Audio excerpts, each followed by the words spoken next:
खबर विशेष उत्तर प्रदेश देख रहे हैं आप और मैं हूं आपके साथ मनीषा चौधरी। नवरात्रि के पावन अवसर पर उत्तर प्रदेश के मुख्यमंत्री योगी आदित्यनाथ गोरखपुर के कुश्मी जंगल स्थित बुढ़िया माई मंदिर पहुंचे और पूजा अर्चना कर आशीर्वाद लिया। इस दौरान उन्होंने श्रद्धालुओं से भी मुलाकात की, बच्चों को चॉकलेट देकर स्नेह जताया। उनके साथ क्षेत्रीय विधायक और कार्यकर्ता भी मौजूद रहे। सीएम योगी आदित्यनाथ ने गोरखनाथ मंदिर में ही रात्रि विश्राम किया।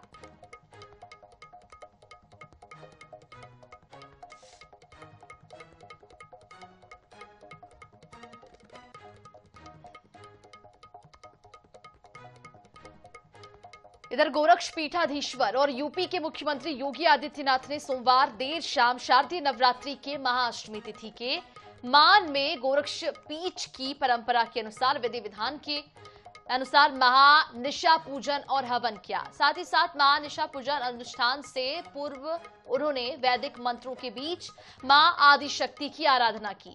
वैदिक मंत्रों के बीच शक्ति पीठ में हवन, दुर्गा पूजन, नवग्रह यंत्र और शस्त्र पूजन सहित विशेष अनुष्ठान संपन्न किए गए।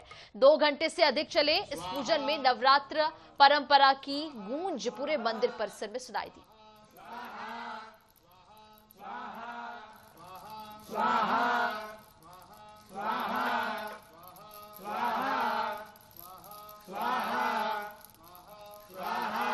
ओम ऐं ह्रीं क्लीं चामुण्डाय विद्महे सहस्राय पाठ।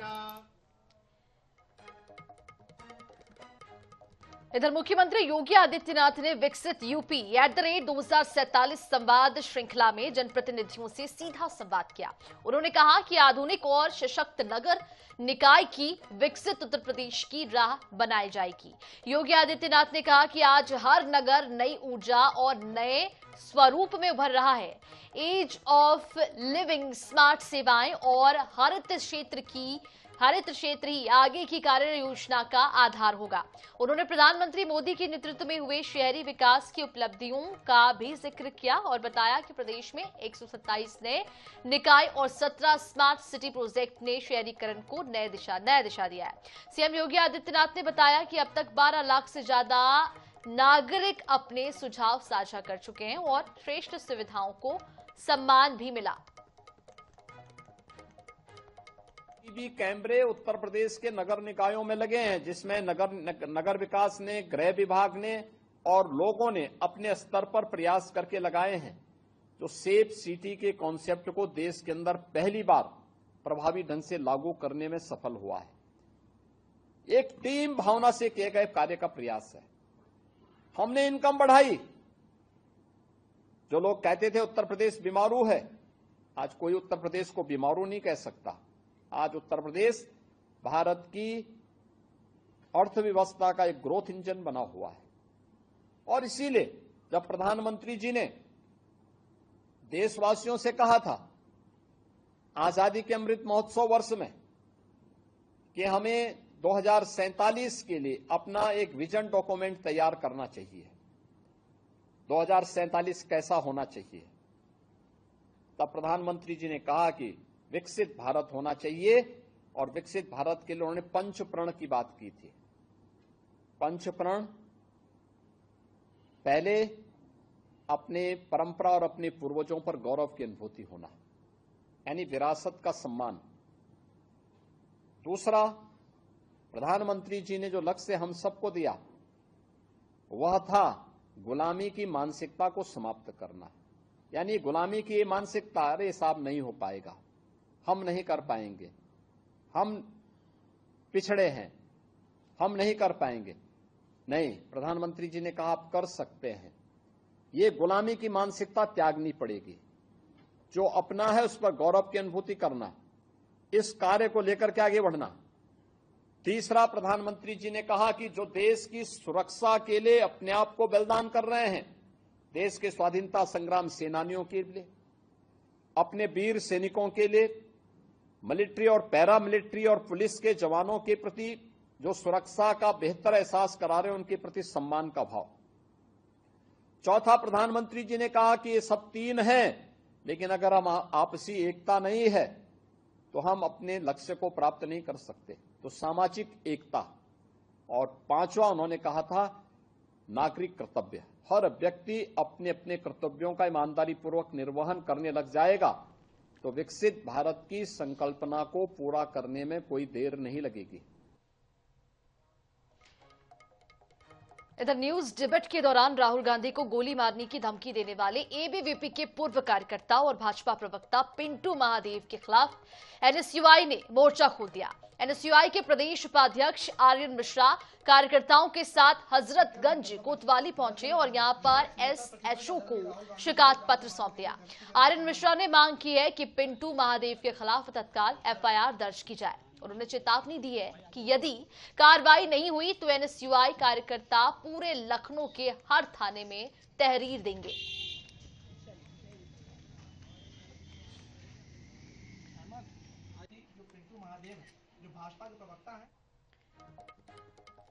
इधर यूपी इंटरनेशनल ट्रेड शो 2025 का भव्य समापन हो चुका है। रिकॉर्ड तोड़ भागीदारी और करोड़ों की बिजनेस पूछताछ के साथ ही इस आयोजन ने नया माइलस्टोन बनाया। जी हां, ग्रेटर नोएडा के एक्सपो मार्च में आयोजित 5 दिवसीय इंटरनेशनल ट्रेड शो में 2250 से ज्यादा प्रदर्शक और 5 लाख आगंतुक शामिल हुए। समापन समारोह में केंद्रीय मंत्री पीयूष गोयल ने कहा कि आधुनिक तकनीक और मशीनरी किसानों की उत्पादकता आय बढ़ाने में बेहद ही अहम भूमिका निभाएगी। पार्टनर कंट्री रूस के साथ ही 111 B2B मीटिंग्स हुई, जिससे कि नए व्यापारियों अवसरों का रास्ता जो है वो खुला है। ट्रेड शो में ओपीडी ओपी उत्पादों और कृषि उपकरणों ने खास ध्यान अपनी ओर खींचा। लोग नई तकनीक और उत्पादों को देखने और समझने के लिए यहां पर पहुंचे।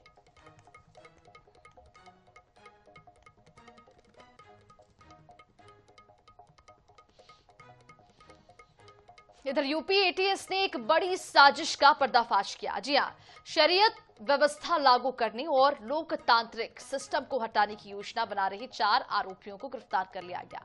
यूपी एटीएस ने बड़ी कार्रवाई करते हुए मुजाहिदीन दीन आर्मी बनाने की कोशिश कर रहे 4 आरोपियों को गिरफ्तार कर लिया। आरोपियों की योजना थी कि लोकतांत्रिक व्यवस्था को खत्म कर शरीयत लागू करने की व्यवस्था थी इनकी। साथ ही साथ गिरफ्तार किए गए आरोपियों की पहचान हो चुकी है। फिलहाल इस पूरे मामले में जांच पड़ताल तेज कर दी गई है।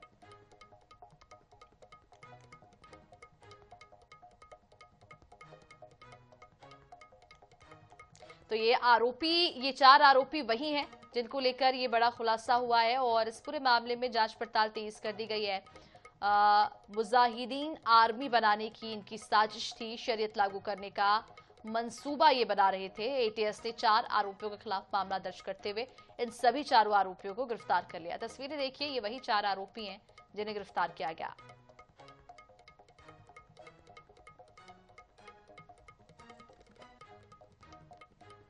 और अनजान लोगों से बढ़ती नजदीकियां कई बार बेहद ही खतरनाक मोड़ ले लेती है। जी हां, संत कबीर नगर से सामने आई वारदात ने इस सच को और भी पुख्ता कर दिया। सरिता त्रिपाठी नाम की छात्रा की हत्या का मास्टरमाइंड और कोई नहीं बल्कि उसका ई रिक्शा चालक निकला। जी हां, 28 सितंबर को सरिता त्रिपाठी रोज की तरह अपने ई रिक्शा चालक हरिराम गौतम के साथ कोचिंग सेंटर गई थी, लेकिन शाम को घर लौटते वक्त हरिराम ने बैटरी डिस्चार्ज होने का बहाना बनाया और सरिता को अपने कमरे पर ले गया। रात में जब सरिता की नींद खुली तो दोनों के बीच विवाद हुआ। तभी आरोपी हरिराम ने सरिता के सिर पर ईंट से हमला कर दिया और उसकी बेरहमी से हत्या कर दी।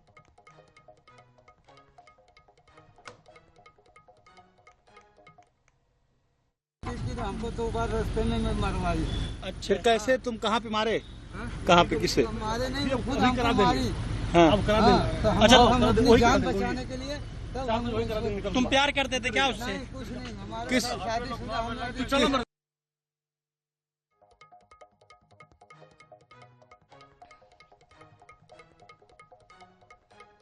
इधर उत्तर प्रदेश के हरदोई से दिल को दहला देने वाली एक तस्वीर सामने आई, जहां पर एक ही परिवार के 5 लोगों की जिंदगी सड़क हादसे में भेंट चढ़ गई। तेज रफ्तार पिकअप ने बाइक से उतरकर खड़े 2 महिलाओं और उनकी गोद में बच्चों समेत 5 लोगों को मौत के घाट उतार दिया। यह हादसा हरदोई बेलग्राम रोड पर बताई जा रही है। जानकारी के मुताबिक मुंडन संस्कार से लौट रहे संतराम अपनी पत्नी, बहन और 2 बच्चों के साथ बाइक से घर लौट रहे थे। रास्ते में संतराम बाइक रोककर पान मसाला लेने दुकान पर गए, तभी परिवार सड़क किनारे खड़ा था और उसी दौरान तेज रफ्तार पिकअप बेकाबू होकर उन पर चढ़ गई। टक्कर इतनी भीषण थी कि 2 महिलाओं और 2 बच्चों समेत 5 लोगों की मौके पर ही मौत हो गई। पुलिस ने शव को पोस्टमार्टम के लिए भिजवा दिया है और हादसे के बाद परिजनों का रो रो कर बुरा हाल है।